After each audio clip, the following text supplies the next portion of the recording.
What in the hell to the nah, to the nah, nah, nah, nah? What in the, who in the, why in the world would somebody do this?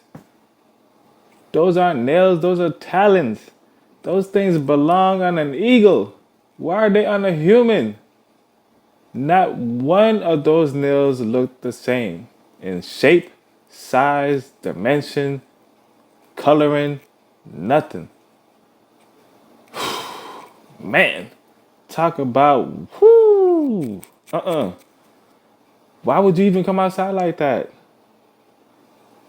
How did you think the outside world would think those are cute?